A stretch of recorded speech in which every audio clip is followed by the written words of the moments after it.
আসসালামু আলাইকুম ওয়া রাহমাতুল্লাহি ওয়া বারাকাতুহু। আশা করি সবাই সুস্থ আছেন, ভালো আছেন।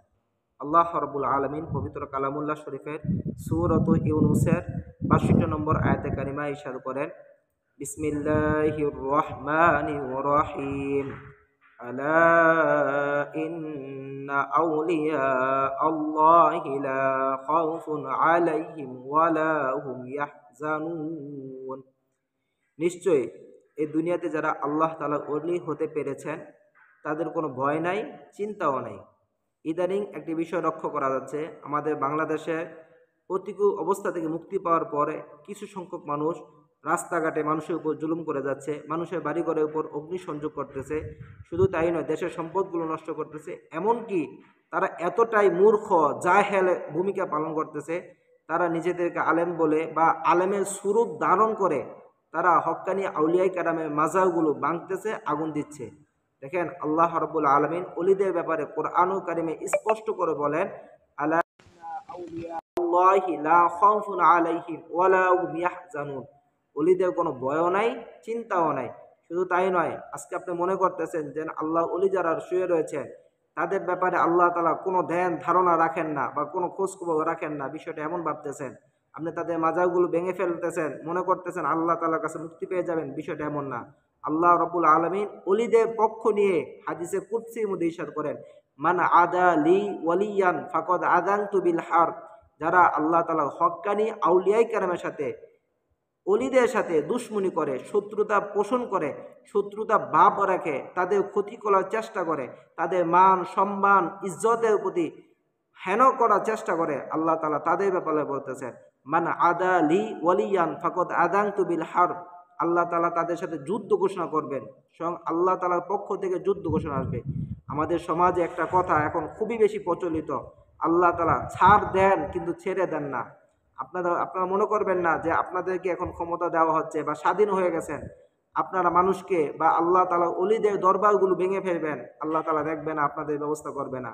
অপেক্ষা করেন, আল্লাহ তাআলা নমরুদকেও ক্ষমতা দিয়েছেন, তারপরে মশা দিয়ে তাদেরকে ব্যবস্থা করেছেন। ফেরাউনকেও আল্লাহ তাআলা ক্ষমতা দিয়েছেন, এতটা ক্ষমতা দিয়েছেন যে ফেরাউন নিজেকে সর্বোচ্চ রব বলে স্বীকার করতেন, আল্লাহ তাআলা তাকে চুবাইয়া মারছেন। ঠিক এরকমভাবে আজকে যারা মসজিদগুলোতে আক্রমণ করতেছেন, অলিদের মাজারগুলোতে আক্রমণ করতেছেন, সাধারণ মানুষের ঘর বাড়িতে আক্রমণ করতেছেন, রাষ্ট্রীয় সম্পদগুলোতে আক্রমণ করতেছেন, একটু অপেক্ষা করেন, আল্লাহ তাআলা আপনাদের উপর গজব অবশ্যই পাঠাবেন, অবশ্যই পাঠাবেন। কারণ আল্লাহ তাআলা কখনো কখনো কখনো আল্লাহ তাআলা জুলুমকারীদের সঙ্গে থাকেন না। আপনি যদি জুলুম করেন, আপনি নিজের নফসের কাছে প্রশ্ন করেন, আপনি কি জুলুম করতেছেন? অলিদের দরবারে গিয়ে আক্রমণ করলেন কি কারণে? অলিদের দরবার থেকে কি আপনার বিরুদ্ধে কোনো খারাপ প্রতিবাদ করা হয়েছে? আপনার বিরুদ্ধে কোনো ব্যবস্থা করা হয়েছে? পুলিশের কাছে কোনো ইনফর্মা দেওয়া হয়েছে? বা আপনার ক্ষতি হয় এমন কোনো কাজ অলিদের দরবার থেকে করা হয়েছে? অলিরা এসেছেন আল্লাহর রহমত আপনার কাছে, আমার কাছে দেওয়ার জন্য। কোনো হক্কানি আউলিয়ায়ে কেরাম আপনার ক্ষতি হয় সেটা চায় নাই, আপনি কেন তাদের মাজারগুলো ভাঙতে গেলেন? আপনার অন্তর কাঁপে না? আল্লাহ তাআলা এই বাণী শোনেন নাই? আল্লাহ তাআলা বলতেছেন, আলা ইন্না আউলিয়া আল্লাহি লা খাউফুন আলাইহিম ওয়া লা হুম ইয়াহজানুন। তাদের কোনো ভয় নাই, চিন্তা নাই। আল্লাহর ওলি যারা রয়েছেন তাদের কোনো ভয় নাই, চিন্তা নাই। তাদের সাথে আপনাকে দুশমনি করার জন্য নিষেধ করেছে, আপনার হাদিসে কারিমা পড়েন নাই, শুনেন নাই? তাহলে আপনারা কেমন আলেম হচ্ছেন যে আল্লাহর ওলিদের মাজারগুলোতে আক্রমণ করতেছেন? আপনার ব্যক্তিগতভাবে ভালো লাগে না, আপনি পিছনে থাকেন, দূরে থাকেন। আল্লাহ তাআলা অন্যত্র বলেন, এই দুনিয়ার জমিনের মধ্যে আল্লাহ এমন অনেক ওলি রয়েছে যাদেরকে দেখলে সমাজের মানুষ পছন্দ করবে না, তাদের চুলগুলো উস্কো খুস্কো হবে, তাদের কাছে যদি, আপনার কাছে যদি তারা হাত পাতে আপনি ঘৃণায় নাক ছিটকাবেন। তারপর আল্লাহ তাআলা বলছেন, ওই সমস্ত ওলিগুলো যদি আমার কাছে কোনো কিছু চায়, কোনো কিছু চায়, আমি আল্লাহ রাব্বুল আলামিন সাথে সাথে সাথে সাথে তা দিয়ে দিব।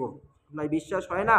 হাদিসে কারিমার মধ্যে স্পষ্টভাবে এসেছে, এই হাদিসে কারিমাটি, যে পৃথিবীর মধ্যে রুব্বা আশআসা আকবার মাদফুউন বিল আবওয়াব, এই পৃথিবীর মধ্যে এমন কত ওলি আছে যারা নিজেরা পাগল বেশে থাকে, তারা যদি আল্লাহ তাআলার কাছে কোনো কিছু চেয়ে ফেলে, কোনো কিছু চেয়ে ফেলে, আল্লাহ তাআলা সাথে সাথে তা দিয়ে ফেলে। আর আজকে আপনারা ওলিদের মাজারে গিয়ে আক্রমণ করতেছেন, আপনাদের সাহস কত বড়! আপনারা আল্লাহ তাআলার ব্যাপারে কতটা বেশি বেখবর হয়ে গেছেন, আবার নিজেদেরকে আলেম দাবি করেন, নিজেদেরকে মুফতি দাবি করেন, নিজেদেরকে ইসলামের হক, ইসলামের আহকাম প্রতিষ্ঠাকারী দাবি করেন। আল্লাহ তাআলার বিধানকে রঙ্গ করে, ইসলামের ক্ষতি করে, মসজিদগুলোর মধ্যে জোতা দিয়ে ইরানি করে, আশা করি আপনারা বুঝবেন। সাধারণ মুসলমানের কাছে একটা প্রশ্ন থাকবে, আপনারা একটু বিবেক দিয়ে চিন্তা করুন, আল্লাহ ওলিদের মাজারগুলো থেকে তাদেরকে কি ক্ষতি করা হয়েছে? আল্লাহ ওলিদের মাজারগুলো থেকে তাদেরকে কি ক্ষতি করা হয়েছে? মুসলমানের, বিশ্বের মানুষের কি ক্ষতি করা হয়েছে? আচ্ছা, কেন তাদের ওলিদের দরবারগুলোকে ভাঙা হচ্ছে? আপনি যদি তাদের হাতে ক্ষমতা দেন, তাদের হাতে ইসলামের দায়িত্ব দেন, তারা ঠিক এরকম ইসলামের 12টা বাজিয়ে ছাড়বে। আশা করি বুঝতে পেরেছেন। আল্লাহ রাব্বুল আলামিন আমাদের সবাইকে সঠিক বিষয়গুলো বুঝে এ দুনিয়ায় জীবনযাপন করার তৌফিক দান করুক। আল্লাহ তাআলার হুকুমগুলো যথাযথভাবে পালন করার তৌফিক দান করুক। আমিন। ওয়া আখিরু দাওয়ানা আনিল হামদুলিল্লাহি রাব্বিল আলামিন। সবাই সুস্থ থাকবেন, ভালো থাকবেন, নিরাপদে থাকবেন।